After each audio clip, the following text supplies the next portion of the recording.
Stable ಅದ ಏನು ಸಮಸ್ಯೆ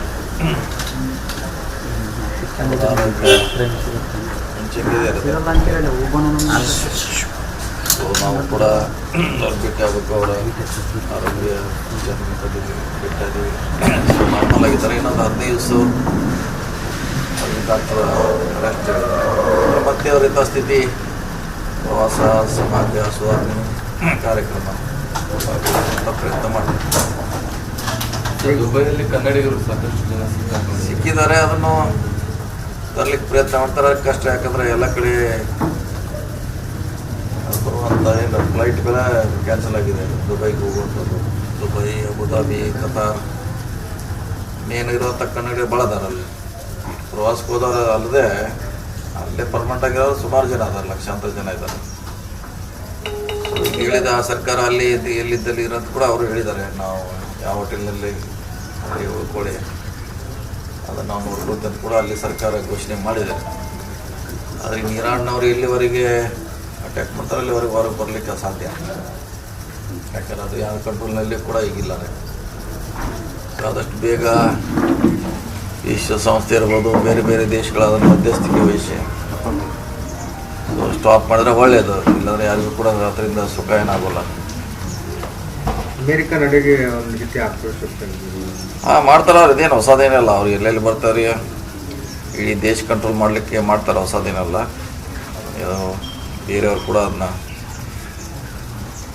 ತಿಳ್ಕೊಂಡು ಮುನ್ನಡಿಬೇಕು, ಬೇರೆ ಎಲ್ಲ ದೇಶಗಳು.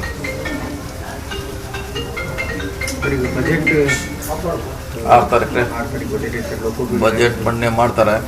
ಕೇಳಿದ್ವಿ ನಾವು ಕೂಡ. ನಮ್ಮನ್ನು CM ಅವರು ಸಭೆ ಕರೆದು ನಮ್ಮ ಇಲಾಖೆಗೆ ಏನು ಹೊಸ ಯೋಜನೆಗಳ ಬಗ್ಗೆ ನಾವು ಪಟ್ಟಿ ಕೊಟ್ಟಿದ್ದೇವೆ. ಸೊ ಕಳೆದ ಸಾರಿ ಕೊಟ್ಟಿದ್ದಾರೆ, ಈ ಸಲನೂ ಕೊಡ್ತಾರ ನಿರೀಕ್ಷೆಯಲ್ಲಿದ್ದೇವೆ ನಾವು. ಕೆಲವೊಂದಿಷ್ಟು ಸ್ಟೇಟ್ ಹೈವೇಗಳ PPP ಮಾಡೆಲ್ನಲ್ಲಿ ಮಾಡಬೇಕು. PPP ಮಾಡಲಿಕ್ಕೆ ಟೆಂಡರ್ ಆಲ್ರೆಡಿ ಕರೆದಿದ್ದೀವಿ. ಅದು ಕ್ಯಾಬಿನೆಟ್ಗೆ ಹೋಗ್ಬೇಕಾರೆ ಅದು ಅಪ್ರೂವ್ ಅಂದರೆ ಟೆಂಡರ್ ಕರಿತೀವಿ. ಮಾಲಕರ ರಸ್ತೆ ಕರೆದಿದ್ದೀವಿ. ಸೊ ಟ್ರಯಲ್ ಅಂತ ಪ್ರಯೋಗ ಮಾಡ್ತಾಯಿದ್ದೀವಿ. ಯಾಕಂದರೆ ಇಲ್ಲಿವರೆಗೆ PPP ಮಾಡಲ್ ನಮ್ಮ ರಾಜ್ಯದಲ್ಲಿ ಒಂದೇ ಒಂದು ರಸ್ತೆ ಇದೆ, ಒಂದೇ. ಸೊ ಅದಕ್ಕೆ ಆಸಕ್ತಿ ತೋರಿಸ್ತಾರೆಲ್ಲ. ಟೆಂಡರ್ ಆದಮೇಲೆ ಗೊತ್ತಾಗೋದು. ಮಾಡ್ತದೆ. ಹೆಚ್ಚು ಟ್ರಾಫಿಕ್ ಇರೋದು ನಿಮ್ಮ ಮನೆಯಮ್ನಹಳ್ಳಿ ಟು ಶಿವಮೊಗ್ಗ ಒಂದಿದೆ, ಅದರಲ್ಲಿ ಅದನ್ನು PPP ಮಾಡಲ್ ಮಾಡೋಕ್ಕೆ ಪ್ರಯತ್ನ ಮಾಡ್ತಾಯಿದೆ. ಸೊ ಬೆಂಗಳೂರು ಕಡೆ ಒಂದು ಸೌತ್ನಲ್ಲಿ ಆ ಕಡೆ ಇದೆ, ನಮ್ಮ ಜಿಲ್ಲೆಯಲ್ಲಿ ಆ ಕಡೆ 4 ವಿಭಾಗದಲ್ಲಿ 4 ಒಂದೊಂದು ಟ್ರಯಲ್ ಅಂತ ತೊಳ್ತಾ ಇದ್ದೀವಿ.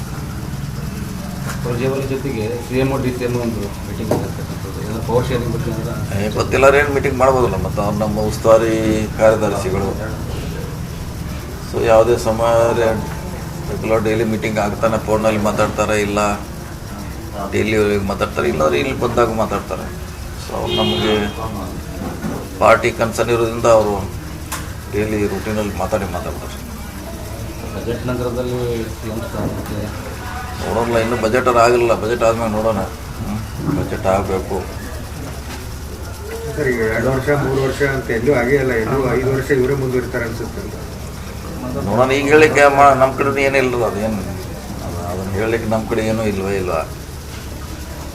ಅದಕ್ಕೆ ಎಲ್ಲರೂ ಆಗ್ರಹ ಒಂದೇ, ಬೇಗ ಶಮನ ಆಗಬೇಕು ಸಮಸ್ಯೆ ಅಂತ ಎಲ್ಲರೂ ಒಂದೇ ವಹಿಸಿದ್ರು. ನೋಡೋಣ, ಬಜೆಟ್ ಆದಮೇಲೆ ಮಾಡ್ತಾರೆ ಅಥವಾ ಮಧ್ಯೆ ಮಾಡ್ತಾರೆ, ಹೈಕಮಾಂಡ್ ಅವ್ರು ಕಾದು ನೋಡೋಣ. KPCC ಅಧ್ಯಕ್ಷರ ಬದಲಾವಣೆ ವಿಚಾರ ಸರ್. ಈಗ ನೀವು ಆಗ್ಬೇಕಂತ ಕೆಲವೊಂದು ಯಾವುದೂ ಇಲ್ಲ, ಯಾವುದೂ ಬದಲಾವಣೆ ಇಲ್ಲ. ಫಸ್ಟು ಈಗ ಗೊಂದಲ ಕ್ಲಿಯರ್ ಆಗಬೇಕು, ಆದ್ಮೇಲೆ ಮುಂದೆ ಎಲ್ಲ ಸುಗಮ ಗೊಂದಲ ಕ್ಲಿಯರ್ ಆಗ್ತಿಲ್ಲ ಸರ್. ಎಲ್ಲ ಶಾಸಕರು ಒತ್ತಾಯ ಮಾಡ್ತಾರೆ, ಆಗ್ಬೇಕು, ಅದು ಬೇಗ ಆಗ್ಬೇಕು. ನಾವು ಕೂಡ ಅದನ್ನೇ ಒತ್ತಾಯ ಮಾಡ್ತಾ ಇದ್ದೀವಿ, ಸಲಹೆ ಕೂಡ ಕೊಡ್ತಾ ಇದ್ದೀವಿ, ಆಗ್ಬೇಕಷ್ಟೆ. ಇದೇ ಥರ ಗೊಂದಲ ಮುಂದುವರ್ಸ್ಕೊಂಡು ಹೋದ್ರೆ 28ಕ್ಕೆ ಅಧಿಕಾರಕ್ಕೆ ಬರೋದಕ್ಕೆ ಕಷ್ಟ ಆಗುತ್ತೆ ಅಂತ ನಿಮ್ಮ ಶಾಸಕರು ಹೇಳ್ತಾರೆ. ಅದಕ್ಕೆ ಅದು ನಿಜ, ಅದರಲ್ಲಿ ಪ್ರಶ್ನೆ ಅಲ್ಲ. ಪಕ್ಷದಲ್ಲಿ ಗೊಂದಲ ಇದ್ದರೆ ಎಲ್ಲರಿಗೂ ಕನ್ಫ್ಯೂಷನು, ಕಾರ್ಯಕರ್ತರಿಗೆ ಕನ್ಫ್ಯೂಷನು, ಶಾಸಕರಿಗೆ ಕನ್ಫ್ಯೂಷನ್, ಅಧಿಕಾರಿಗಳ ಕನ್ಫ್ಯೂಷನ್ ಆಗೇ ಆಗ್ತದೆ. ಆಗೋಲ್ಲ ಅಂತ ಹೇಳಿ ಅದಕ್ಕೆ ಎಲ್ಲರೂ ಒತ್ತಡ ಮಾಡ್ತಿದ್ದಾರೆ ಬೇಗ ಮುಗಿಸಿ ಅಂತ. ಏನು ಬದಲಾವಣೆ ಇಲ್ಲ ಶಮನ ಹೆಂಗೆ ಅದಕ್ಕೆ ಆಗ್ಬೇಕು? ಏನು ಬದಲಾವಣೆ ಆಗೋಲ್ಲ. ಬದಲಾವಣೆ ಅಂತ ಶಮನ ಇಲ್ಲ. ಹೈಕಮಾಂಡ್ ಯಾವ್ದಾದ್ರು ನಿರ್ಧಾರ ಮಾಡಬೇಕಂತ ಎಲ್ಲರೂ ಗೊತ್ತಾಗಿದೆ. ಸೊ ಅವ್ರ ಕೈಯಲ್ಲಿದೆ, ಅದನ್ನು ಮುಗಿಸುವಂಥ ಅಸ್ತ್ರ ಅವ್ರ ಕಡೆ ಇದೆ. ಅವ್ರು ಮಾಡೋದೇನು ಒಂದು ವರ್ಷದಲ್ಲಿ ಮುಗಿಸ್ಬೋದು, ಬೇಗ ಮುಗಿಸ್ಬೇಕಂತ ಎಲ್ಲರೂ ಒತ್ತಾಯ ಇದೆ. ಅಂದ್ರೆ ಇವರೇ ಮುಂದುವರಿತಾರೆ ಅಂತ ಆದ್ರೂ ಹೇಳಿ ಹೇಳ್ಬೇಕಾ ಇಲ್ಲ ಅಂತ ಯಾವ್ದೋ ಒಂದು ಹೇಳ್ಬೇಕಲ್ಲ, ಯಾವ್ದೋ ಒಂದು ಹೇಳೋದು ಶ್ರಮಣ ಆಗೋದು, ಇಲ್ಲಂದ್ರೆ ಇಲ್ಲೇ ಇಲ್ಲಲ್ಲ. ನಾನು ಅರ್ಧ ಅಂತ ಅವ್ರನ್ನವರು ಪೂರ್ತಿ ಅಂತ ಇವ್ರನ್ನವ್ರು ಯಾರು ಹೇಳೋದು? ನೀವು ಎಲ್ಲ ಯಾರು ಹೇಳ್ಬೇಕು? ನಾ ಹೇಳ್ಬೇಕು. ನೀವು ಹೇಳಿದಂಗೆ ಮುಂದುವರಿತಾ ಇಲ್ಲ ಅಂದ್ರೆ ಅವ್ರು ಸ್ಪಷ್ಟಪಡಿಸ್ಬೇಕು. ಅವಾಗ ಇದು ಶಾಂತ ಆಗೋರು, ಅಲ್ಲಿವರೆಗೆ ಶಾಂತ ಆಗೋಲ್ಲ. ಡಿ ಕೆ ಶಿವಕುಮಾರ್ ಅವ್ರ ಟೀಮ್ ಕೂಡ ದೆಹಲಿಗೆ ಹೋಗುತ್ತೆ ಅಂತ ಮೊನ್ನೆಲ್ಲ ಪಾರ್ಟಿಗೆ ಸೇರಿದವರು ಡೈಲಿಗೆ ಹೋಗ್ಬೇಕಂತ ತೀರ್ಮಾನ ತಗೊಂಡಿದ್ದಾರೆ. ಗೊತ್ತಿಲ್ಲ ಅವ್ರ ಬಗ್ಗೆ ಅಂತ. ಸರ್, ಈಗ 2 ಕ್ಷೇತ್ರದ ಉಪಚುನಾವಣೆ ಬರ್ತಾ ಇದೆ. ಬಾಗಲಕೋಟೆಯಲ್ಲಿ ಏನು ನೀವು ಹೇಳಿದ್ರು ಒಂದು ಮಾತು ಏನಂತಂದ್ರೆ ಅಲ್ಲಿ ಜನಪ್ರಿಯತೆ ಮತ್ತು ಅನುಕಂಪ ಆಧರಿಸಿ ಟಿಕೆಟ್ ಕೊಡ್ತೀವಿ ಅಂತ. ಈಗ ದಾವಣಗೆರೆ ದಕ್ಷಿಣದ ಏನು ಹೇಳ್ತೀರಿ ಸರ್? ಇಲ್ಲಿ ಕೂಡ ಹೈಕಮಾಂಡ್ ತೀರ್ಮಾನ ಮಾಡಬೇಕು ಯಾರು ಕೊಡ್ತಾರಂತ. ಅಲ್ಪಸಂಖ್ಯಾತ ಸಮುದಾಯದವರು ಹೆಚ್ಚಿನ ಒತ್ತಾಯ ಮಾಡ್ತಾರೆ. ಅವರು ಬೇಡ್ತಿದ್ದಾರೆ. ಇವರು ನಮ್ಮ ಸೀನಿಯರು ಇವರು ಇದ್ದಾರೆ, ಇವರು ಕೇಳಿದ್ದಾರೆ. ಸೊ ಅಂತಿಮವಾಗಿ CM DCM ನಮ್ಮ ಜನರಲ್ ಸೆಕ್ರೆಟರಿ ಅವ್ರು ತೀರ್ಮಾನ ಮಾಡಬೇಕು. ಅಂದರೆ ಶಿಗ್ಗಾವಿ ಮಾಡಲಲ್ಲಿ 5 ಸಮುದಾಯ ಕೊಟ್ಟು ಗೆಲ್ಲಿಸ್ತಿರಬೇಕು ಅನ್ನೋದು ಒಂದು ಒತ್ತಾಯ ಸರ್. ಇಲ್ಲಿ ಟಿಕೆಟ್ ಕೊಟ್ಟಬೇಕಲ್ಲ, ಅದು ಕೊಡಬೇಕಲ್ಲ, ಯಾರು ಕೊಡ್ತಾರೆ ಅಂತ ಗೊತ್ತಿಲ್ಲ. ಅದು ಕೊಟ್ಟ ಮ್ಯಾಗ 5 ಅಥವಾ 300 ಜನ ಆಗತ್ತ, ಅಲ್ಲಿವರೆಗೆ ಹೇಳಲಿಕ್ಕಾಗಲ್ಲ. ಬಾಗಲಕೋಟೆ ಅಂತ ಪ್ರಶ್ನೆ ಎಲ್ಲ ನಾವು ಕೊಡೋದು 5 ಕೊಡ್ತೀವಿ. ಹೀಗಾಗಿ ಅಲ್ಲೇನು ಕನ್ಫ್ಯೂಷನ್ ಏನಿಲ್ಲ. ಇಲ್ಲೂ ನೀವು ಒಂದು ಸ್ವಲ್ಪ ಉಸ್ತುವಾರಿ ವಹಿಸಿ ಮಾಡಬೇಕು ಅಂತ ಇಲ್ಲಿಯ ಜನ ಆಗ್ರಹ. ನೋಡೋಣ, ಟಿಕೆಟ್ ಸಿಕ್ಕ ಮ್ಯಾಗಲ್ಲ ಅದೆಲ್ಲ ಟಿಕೆಟ್ ಯಾರಿಗೆ ಕೊಡ್ತಾರೆ ಅಂದ ಮ್ಯಾಗ ಕೆಲಸ ಮಾಡ್ತೀವಿ. ಇಲ್ಲಿ ಬಂದು ಅವ್ರ ಪರವಾಗಿ ಅನುಕಂಪದ ಅದರ ಮೇಲೆ ಸತ್ತವ್ರ ಮನೆಗೆ ಟಿಕೆಟ್ ಕೊಡುವಂಥದ್ದು ಗೊತ್ತಿಲ್ಲ. ಅವ್ರು ಯಾವ ರೀತಿ ಹೈಕಮಾಂಡ್ ನಿರ್ಧಾರ ಮಾಡ್ತಾರೆ ನಮ್ಗೆ ಗೊತ್ತಿಲ್ಲ. ಸೊ ಇನ್ನು ಅದ್ರ ಬಗ್ಗೆ ನನಗೆ ಜಾಸ್ತಿ ಮಾಹಿತಿ ಇಲ್ಲ. ಅಂದ್ರೆ ಕೆಲವೊಂದಿಷ್ಟು ಜನ ಏನಿದೆ, ಈ ಕಾಂಗ್ರೆಸ್ ಪಕ್ಷದ ಸಂಪ್ರದಾಯ ಇಲ್ಲಿ ಅಂದ್ರೆ ಅದು ಕಾರ್ಡ್ ಪ್ಲೇ ಆಗಲ್ಲ. ಯಾಕಂದ್ರೆ ಈಗ ಆಲ್ರೆಡಿ ಅವ್ರ ಮನೇಲಿ ಒಬ್ರು ಮಿನಿಸ್ಟರ್, ಒಬ್ರು MP ಇರೋದ್ರಿಂದ ಅಲ್ಪಸಂಖ್ಯಾತ ಸಮುದಾಯ ಕೊಡಬೇಕು ಅನ್ನೋದು ಅವರು ಕಾಂಗ್ರೆಸ್ ಮುಖಂಡರು ಆದ. ನಿಮ್ಮ MLC ಅವರು ಅಬ್ದುಲ್ ಜಬ್ಬಾರ್ ಅವರು ಇದು ಅವ್ರು ಕೇಳ್ತಿದ್ದಾರೆ. ಅವ್ರು ಅವ್ರದ್ದು ಮತ್ತು ಬೇರೆಯವ್ರು ಕೂಡ ಕೇಳಿದ್ದಾರೆ. ನೋಡೋಣ ಅಂತಿಮವಾಗಿ ಯಾವ ರೀತಿ ನಮ್ಮ ಪಕ್ಷದ ವರಿಷ್ಠರು ತೀರ್ಮಾನ ಮಾಡ್ತಾರೆ, ಅದಕ್ಕೆ ಎಲ್ಲರೂ ಭದ್ರಾಗಿರ್ಬೇಕು ಅಷ್ಟೇ. ಈಗ 30 ಮುಸ್ಲಿಂ ಶಾಸಕರ ಸಂಖ್ಯೆನೇ ಕಡಿಮೆ, ಅದ್ರಾಗ ನೀವೆಲ್ಲ ಅವ್ರಿಗೆ ಧ್ವನಿ ಹಾಕ್ತಾರೆ ಅಂತೇಳಿ ಹೇಳ್ತಾವೆ. ಕೇಳೋದ್ರಲ್ಲೇನೋ ತಪ್ಪಿಲ್ಲ, ಯಾಕಂದರೆ ಹೈಯೆಸ್ಟ್ ವೋಟ್ರ್ ಅವರೇ ಇದ್ದಾರೆ, ಅಲ್ಲೇನು ಪ್ರಶ್ನೆ ಇಲ್ಲ. ಹೇಳೋದ್ರಲ್ಲಿ ತಪ್ಪಿಲ್ಲ, ಆದರೆ ಪಕ್ಷ ತೀರ್ಮಾನ ಅಂತಿಮ. ಹೇಳೋದ್ರಾಗ ಏನು ತಪ್ಪಿಲ್ಲ, ಯಾಕಂದ್ರೆ ಹೈಯೆಸ್ಟ್ ಇದ್ದಲ್ಲಿ ಸಿಕ್ಕಾಗಿದ್ದರೆ ಜಾಸ್ತಿ ಇದ್ದಾರೆ. ಇಲ್ಲಿ ಅದಕ್ಕಿಂತ ಮೋಸ್ಟ್ಲಿ ಜಾಸ್ತಿ ಇದ್ದಾರೆ, ಅಥವಾ ಅಷ್ಟೇ ಈಕ್ವಲ್ ಇರ್ಬೋದು. ಹೇಳೋದ್ರಲ್ಲಿ ತಪ್ಪು ಅಂತ ಹೇಳೋಕ್ಕಾಗಲ್ಲ, ಪಕ್ಷ ತೀರ್ಮಾನ. ಆಕಾಂಕ್ಷಿಗಳಿಗೆ ಸಪೋರ್ಟ್ ಮಾಡೋದು ಯಾವುದೇ ಆಕಾಂಕ್ಷಿಗಳಿಗೆ ಸಪೋರ್ಟ್ ಮಾಡೋದು ಜಾಸ್ತಿ ಇದ್ದಾರೆ. ಟಿಕೆಟ್ ಕೊಟ್ಟು ಅದೇ ಹೇಳಿದ್ರೆ ಅದು ಅಂತಿಮವಾಗಿ ಹೈಕಮಾಂಡ್ ತೀರ್ಮಾನ ಮಾಡಬೇಕು. ನಮಗೆ ಅಷ್ಟು ಮಾಹಿತಿ ಇಲ್ಲ ಇಲ್ಲಿ ಕಾನ್ಸ್ಟಿಟ್ಯೂನ್ಸಿ ಬಗ್ಗೆ. ಯಾರಿಗೆ ಟಿಕೆಟ್ ಸಿಗುತ್ತೆ ಆವಾಗ ಅವ್ರ ಪೂರೈಕೆ ಬಂದು ಕೆಲಸ ಮಾಡ್ತೀವಿ ಅಷ್ಟೇ. ಸರ್, ಈಗ ಹುದ್ದೆಗಳ ನೇಮಕಾತಿಗೆ ಮುಂದಾಗಿದ್ದಂತೆ ಒಳ ಮೀಸಲಾತಿದೊಂದು ಸ್ಪಷ್ಟಪಡಿಸಬೇಕು ಅಂತ ಆಗ್ರಹಕ್ಕೆ ಬರ್ತದೆ. ಯಾರು ಆಗ್ರಹ ಮಾಡೋರು? ಕೋರ್ಟ್ನಾಗ ಅಷ್ಟೇ ಆದ್ಮೇಲೆ ಯಾರು ಆಗ್ರಹ ಮಾಡೋರು? ಕೋರ್ಟ್ಗೆ ಹೇಳ್ಬೇಕು ನಾವು. ಕೋರ್ಟ್ನಾಗ ಇತ್ಯರ್ಥ ಆಗದೆ ಏನು ಮಾಡಲಿಕ್ಕಾಗಲ್ಲ. ಸೊ ಆದಮೇಲೆ ನೋಡೋಣ, ನಮ್ಮ ವರ್ಷನೂ ಕೋರ್ಟ್ನಲ್ಲೇ ಹೇಳಬೇಕಲ್ಲ, ಹೊರಗಡೆ ಯಾರಿಗೆ ಹೇಳೋದ್ರಿಗೆ. ಪಾರ್ಲಿಮೆಂಟ್ ಅವ್ರು ಸೇರಿಸ್ಬೇಕ್ರೆ ಅದು ಸೇರಿಸಿ ಇತ್ಯರ್ಥ ಆದರೆ ಇದು ವಿರೋಧ BJP ಅವ್ರ ಕೈಯಲ್ಲಿ ಅವ್ರನ್ನ ಸೇರಿಸ್ಬಿಟ್ರೆ ಈಗ ಒಂದೆಲ್ಲ ಪರಿಹಾರ. ಇಲ್ಲ ನಾವು ಕೋರ್ಟ್ನಿಂದ ಪರಿಹಾರ ಕಂಡುಕೊಳ್ಬೇಕಷ್ಟೇ. 15-3 ಅಪಾಯಿಂಟ್ಮೆಂಟ್ ಹೌದು, 15-3 ಯಥಾಸ್ಥಿತಿ ಮುಂಚೆ ಇದ್ರೆ ಅದನ್ನೇ ಮುಂದುವರ್ಸ್ತೇವೆ. ಯಾಕಂದರೆ 6 ತಿಂಗಳಿಂದ ನಾವು ಸ್ಟಾಪ್ ಮಾಡಿದ್ದೀವಿ. ಸುಮಾರು 42,000 ಹುದ್ದೆಗಳ ನೋಟಿಫಿಕೇಷನ್ ಬಾಕಿ ಇದೆ. ಸೊ ನನ್ನ ಲೆಕ್ಕಲೆ ವರ್ಷಕ್ಕೆ ಒಂದು 5,000 ಬಂದೇ ಬರ್ತಾವೆ, 5,000 10,000 ಬಂದೇ ಬರ್ತಾವೆ. ಅಷ್ಟು ಹಿಡಿದ್ರಲ್ಲಿ ಸಮಸ್ಯೆ ಆಗ್ತದೆ. ಯಾಕಂದ್ರೆ ನಾವು ಅಷ್ಟು ನಮ್ಮ ಕೆಲಸ ಮಾಡಲಿಕ್ಕೆ ಜನ ಬೇಕು. ಮತ್ತು ಈಗ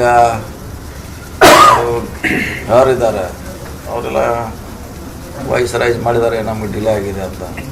ಸೊ ಇನ್ನೂ ಜಾಸ್ತಿ ಕಾಯ್ದ್ರಾಗ ಆಗ್ತಿಲ್ಲ ಅಂತ ನಾವು ಇದನ್ನು ಹಳೆಯದನ್ನು ಯಥಾಸ್ಥಿತಿ ಮುಂದುವರಿಸಿ. 2.5 ವರ್ಷದಿಂದ ಕಾಂಗ್ರೆಸ್ ಸರ್ಕಾರ ಏನು ಕೆಲಸ ಮಾಡಿಲ್ಲ ಅಂತ ಆರೋಪ ಹೇಳಿದೆ. ಹೇಳೋರ್ಗೆ ಹೇಳಿಕೆ ಅವ್ರು ಮಾಡಿಲ್ಲ ಅಂತ ನಾವು ಮಾಡೇ ಅಂತೇವೆ. ಜನ ತೀರ್ಮಾನ ಮಾಡ್ಬೇಕು, ಅದಕ್ಕೆ ಜನ ತೀರ್ಮಾನ ಮಾಡ್ಬೇಕಲ್ಲ, ನಾವು ಮಾಡಿದಿಲ್ಲ ಅಂತ. ಈಗ ಅಪೋಸಿಷನ್ನವರು ನಾವೇನು ಮಾಡಿಲ್ಲ ಅಂತ ಹೇಳೋರು, ಈಗ ಮಾಡಿದ್ರು ಅಂತೇಳಿ ಜನ ತೀರ್ಮಾನ ಮಾಡಬೇಕು. ಗ್ಯಾರಂಟಿ ಯೋಜನೆಗಳಿಂದ ಬರ್ಡನ್ ಆಗ್ತಿದೆ ಅಂತ DCM ಹೇಳ್ತಾ ಇದ್ದಾರೆ ಸರ್. ಆಗ್ತಿದೆ ಸರ್ ಇದು? ಒಟ್ಟು ನಮ್ಮ 60,000 ಕೋಟಿ ಇದೆಯಲ್ಲ ಮತ್ತೆ ಆಗೋದಿಲ್ಲ. ಸಣ್ಣ ಅಮೌಂಟ್ 60,000 ಕೋಟಿ ಹಾಗೆ ಆಗ್ತೈತೆ, ಡೆಫಿನೆಟಿಗೆ ಆಗ್ತೈತೆ. ಆದರೂ ಅದ್ರ ಜೊತೆಗೆ ಮತ್ತೆ ನಡೆಸಿದಿಲ್ಲ, ಎಲ್ಲ ಕೆಲಸ ಮಾಡ್ತಾಯಿದ್ವಿ, ಆ ಇಲಾಖೆಗಳ ಕಾರ್ಯಕ್ರಮ ಆಗ್ತಾಯಿದ್ವಿ. ಮೊನ್ನೆ ಕೂಡ ಇಲ್ಲೇ ಹಾವೇರಿಯಲ್ಲಿ 2 ಕಾರ್ಯಕ್ರಮ ಮಾಡಿದ್ದೀವಿ, ಹುಬ್ಬಳ್ಳಿಯಲ್ಲಿ ಮಾಡಿದ್ದೀವಿ, ವಸತಿ ಸಚಿವರು ಕಾರ್ಯಕ್ರಮ ಹಾಸನಲ್ಲಿ ಮಾಡಿದ್ದೀವಿ, ಇಲ್ಲೇ ನಿಮ್ಮ ಕೋಡಿ ಹೊಸಪೇಟೆಯಲ್ಲಿ ಮಾಡಿದ್ದೀವಿ. ಸೊ ಮನೆಗಳ ಹಂಚಿಕೆ 1 ಲಕ್ಷ ಕುಟುಂಬಕ್ಕೆ ಹಕ್ಕುಪತ್ರ, ಮನೆಗಳ ಕೊಡೋದು, ಸುಮಾರು ಕಾರ್ಯಕ್ರಮ ಮಾಡ್ತಾ ಇದ್ದೀವಿ, ಅದೇನು ಪ್ರಶ್ನೆ ಇಲ್ಲ. ಸರ್ಕಾರ ಸೈಟ್ ಇದೆ ಅಂದ್ರೆ ಸರ್ ಅದು ಅಂಬೇಡ್ಕರ್ ನಗರ ಅವು ಮಾಡ್ತಾ ಇದ್ರಿ. ಎಲ್ಲೆಲ್ಲಿ ಸೈಟ್ ಅಲಾಟ್ ಆಗಿದೆ ಡೆವಲಪ್ ಮಾಡಲಿಕ್ಕೆ ಒಂದು 5-6 ಕಡೆ ಆಯ್ಕೆ ಮಾಡಿಕೊಂಡಿದ್ದೀವಿ. ಫಸ್ಟ್ ಟೈಮು ಖಾಸಗಿ ಮಾದರಿ ಏನು ಮಾಡ್ತಾರಲ್ಲ ಅವರು ಡೆವಲಪ್, ರಸ್ತೆ, ಲೈಟು, ನೀರು, ಚರಂಡಿ ಆಲ್ರೆಡಿ ಯಾರಿಗೆ ಅಲಾಟ್ ಆಗಿರಲ್ಲ ಈಗ SC STಗೆ ಅದನ್ನು ಆಯ್ಕೆ ಮಾಡಿ ಅದನ್ನು ಡೆವಲಪ್ ಮಾಡ್ತೀವಿ ನಮ್ಮ ಇಲಾಖೆ ಅಂತ. ಸರ್ಕಾರ ಬಂದಾಗಿದ್ದ ಹಿಂದೂಗಳಿಗೆ ರಕ್ಷಣೆ ಇಲ್ಲ ಅಂತ ಛತ್ರಪತಿ ಶಿವಾಜಿ ಮೆರವಣಿಗೆ ಟೈಮಲ್ಲಿ ಹೇಳ್ತಾರೆ, ಹಂಗೆ ಹೇಳ್ತಾರೆ ಅವ್ರು. ಹಿಂದೂ ರಾಷ್ಟ್ರ ಅಂತ ಇದ್ದಾಗ ಮತ್ತೆ ಎಲ್ಲಿ ರಕ್ಷಣೆ ಪ್ರಶ್ನೆ ಬರೋಲ್ಲ. ರಕ್ಷಣೆ ಮತ್ತು ರೂಲ್ ಮಾಡೋರು ಯಾರು ಅವರೇ ಮಾಡ್ತಾರಲ್ಲ ಅದು, ಮತ್ತು ಅವ್ರಿಗೆ ರಕ್ಷಣೆ ಇಲ್ಲ ಅಂದ್ರೆ ಹೆಂಗೆ ಹೇಳೋದು? ಸುಮ್ಮನೆ ಹೇಳ್ತಾರೆ ಏನು, ಅವ್ರ ಕೈಲಿದೆ ಎಲ್ಲ ಕಾನೂನು. ಸುಮ್ಮನೆ ಜನರನ್ನ ತಪ್ಪುದಾರಿಗಳಿಸ್ಲಿಕ್ಕೆ ಕೇಳ್ಕೊತ ಹೋಗ್ತಾರೆ. ಎಲ್ಲರೂ ಆರಾಮಾಗಿದ್ದಾರೆ ದೇಶದಲ್ಲಿ, ಎಲ್ಲ ಪ್ರಜೆಗಳು ಆರಾಮಾಗಿದ್ದಾರೆ ಈ ದೇಶದಲ್ಲಿ, ಯಾರು ಆತಂಕ ಪಡುವಂಥದ್ದು ಯಾರಿಗೆ ಅವಶ್ಯಕತೆ ಇಲ್ಲ. ಸರ್, ಈಗ ಗುತ್ತಿಗೆದಾರರು ಸಹ ಒಂದು ಟೈಮ್ ಮಾಡ್ತಿದ್ರಿ, ಈಗ 5 ಲಕ್ಷ ಗಟ್ಟೆ ಮಾಡ್ತಿದ್ರಿ, ಇದಕ್ಕೆ ಉಳಿದ ಎಲ್ಲರ ಮೇಲೆ ಆರೋಪ ಮಾಡ್ತಾರೆ. ಗೊತ್ತಿಲ್ಲ, ಅವ್ರು ಮಾಡ್ತೀವಿ ಅಂತ ಕೇಳಿದ್ದೀನಿ ನಾನು. ಅವ್ರ ಡಿಮಾಂಡ್ ಕೇಳ್ಕೊತಾರೆ, ಏನು ಮಾಡೋಕ್ಕಾಗಲ್ಲ. ಅವ್ರು ಬಾಕಿ ಇದೆ ಅಂತ ಹೇಳ್ತಾರೆ ಪದೇ. ಸರ್ಕಾರ ಗಮನ ಸೆಳೆಕ್ಕೆ ಮಾಡ್ತಿದ್ದಾನೆ, ಮಾಡಿದ್ರೆ ಅದಕ್ಕೇನು ಸರ್ಕಾರ ದಾರಿ ಹುಡುಕ್ಬೋದು. ನಗರಾಭಿವೃದ್ಧಿ ಇಲಾಖೆಯಲ್ಲಿ ಅವರೇ ಒಂದಷ್ಟು ಜನರನ್ನ ನೇಮಿಸ್ಕೊಂಡು ಬಿಟ್ಟಿದ್ದಾರೆ ಅನ್ನೋದೊಂದು ಆಕ್ರೋಶ ಸರ್. ಇಲ್ಲ, ಬೇರೆ ಇಲಾಖೆ ಬಗ್ಗೆ ನನಗೆ ಐಡಿಯಾ ಇಲ್ಲ ರೀ. ಅವ್ರೇನು ಹೇಳಿದ್ರೆ CM ಅವ್ರಿಗೆ ಹೇಳ್ಬೇಕಲ್ಲ, ಅದು ನಮಗೆ ಹೇಳಲಿಕ್ಕಾಗಲ್ಲ. CM ಅವರು ಸರಿಪಡಿಸುವಂಥ ಪ್ರಯತ್ನ ಮಾಡ್ತಾರೆ.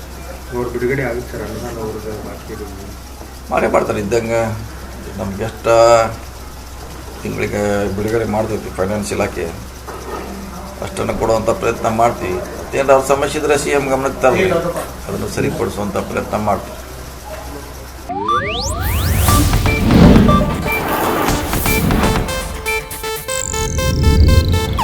ಇದು ಏಷ್ಯಾನೆಟ್ ನ್ಯೂಸ್ ನೆಟ್ವರ್ಕ್ ಪ್ರಸ್ತುತಿ.